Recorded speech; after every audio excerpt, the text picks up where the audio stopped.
Hey friends, if you enjoy layered, emotional stories like this one, take a moment to subscribe to the channel. You're always welcome here. I walked into the company dinner and saw a stranger kissing my wife. The room didn't freeze. The orchestra didn't stop. Laughter continued to ripple through the vaulted hall of the Hôtel de Ville in Lyon. Chandeliers scattering warm light over linen-draped tables and crystal glasses. Outside, the Rhone moved slowly under the December fog, patient and indifferent.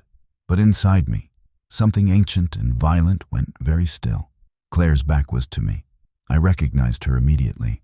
Not just the curve of her neck, the black silk dress I had zipped for her an hour earlier, but the way she leaned in when she wanted something. The man kissing her was tall, gray at the temples, wearing the relaxed confidence of someone who believed he belonged everywhere he stood. My colleagues stood nearby, smiling, unaware. The annual end-of-year dinner for Montreval Solutions was always like this. Polished, loud, self-congratulatory. A cathedral of success built on bonuses and quiet compromises. I adjusted my coat, smoothed my expression, and walked forward. Claire noticed me only when I was close enough to smell her perfume, amber and bergamot, a scent I'd given her on our 10th anniversary. Her eyes widened, just for a second. The man turned, curious, already preparing a smile. "Julien?" Claire said quickly. "You're early." "No," I replied evenly. "Right on time." The man extended his hand. "Marc Delorme. Pleasure." I took it. His grip was firm, practiced, on the grip of someone used to closing deals in other people's mouths. "Julien Moreau," I said. "Claire's husband." The word hung between us, heavy and impolite. Marc laughed softly. "Ah, you're the engineer. Claire speaks highly of you." I looked at my wife. Her face was carefully arranged, apologetic but defiant, as if daring me to make a scene. I smiled back, the smile I'd learned long ago, the one that kept men like my father calm. "Enjoy the evening," I said. "We'll talk later." I walked away before either of them could stop me. At the bar, I ordered a whiskey I didn't need and stared at my reflection in the mirrored wall. 42. Gray starting at my temples too. A respectable man. A safe man. That had always been my mistake. I grew up in Saint-Étienne, or in the shadow of closed factories and promises that never quite materialized. My grandfather had been a union organizer, passionate and loud, until the night he fell down the stairs outside a company-owned apartment. Accident, they said.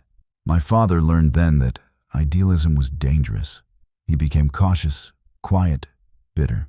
When I was 16, my mother discovered that bitterness often sought comfort elsewhere. The affair shattered her in slow motion. She stayed anyway. Survival, she told me, sometimes meant swallowing your pride until it dissolved. She died of a stroke at 58, still married, still disappointed. I swore I would never live like that. Claire and I met at university in Grenoble. She was brilliant, ambitious, already speaking the language of boardrooms while I was still learning how to belong in them. She loved my steadiness. I loved her fire. Together, we built a life that looked enviable from the outside. But ambition is a hunger that rarely stays loyal. Marc Delorme was Montreval's regional director. Older, powerful, married, of course.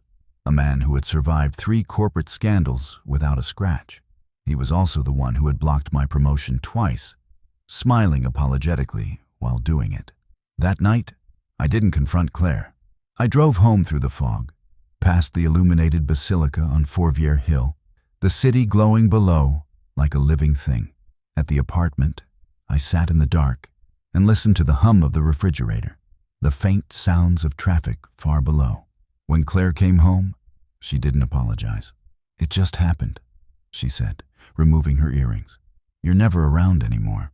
Marc understands the world I'm in. I built that world with you," I said quietly. She sighed, already tired of the conversation. "You built stability. I need momentum." That was when I understood this wasn't about love. It was about power. Over the next months, I became invisible on purpose. I listened. I let Claire talk, complain, justify. I let Marc assume I was harmless. Men like him always mistook silence for surrender.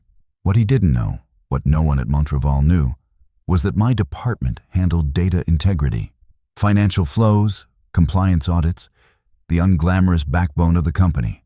I had access to everything, and I remembered my grandfather, my mother, the cost of swallowing truth. Winter deepened. Lion turned gray and introspective. I worked late, compiling patterns, anomalies, small inconsistencies that told a larger story. Mark's division was bleeding money into shell consultancies, bribes dressed as strategy, old tricks executed by someone who thought himself untouchable. Claire noticed my distance, mistook it for weakness. "Are you going to fight for me?" she asked one night, half mocking. "I am," I said, "just not the way you expect." The climax came in spring, during Montreval's European expansion announcement in Paris. Mark stood on stage, confident, charismatic, selling the future. Halfway through his speech, auditors entered the room. I watched from the back as color drained from his face. Phones buzzed, whispers spread. Within hours, Mark was suspended. Within days, arrested. His wife left him before the charges were even formalized. Claire tried to call me, and then came home early one afternoon, eyes wild. "You did this," she said. "I finished it," I replied. "It started long before you." She accused me of cruelty, of destroying lives. "You destroyed ours first," I said. I just refused to be quiet about it. The divorce was swift, brutal, public. People at Montreval avoided my gaze, unsure whether to admire or fear me. I resigned anyway. Power, once tasted honestly, had a way of clarifying priorities. Now, I live alone near the Saône, in a smaller apartment with creaking floors and windows that let in too much light. Some evenings, I walk along the river and watch the city settle into itself. Revenge didn't bring my mother back. It didn't heal my grandfather's broken bones or erase the years my father spent afraid. But it ended a cycle. Sometimes, that's enough. And when I walk into a room now, I no longer look away from what I see.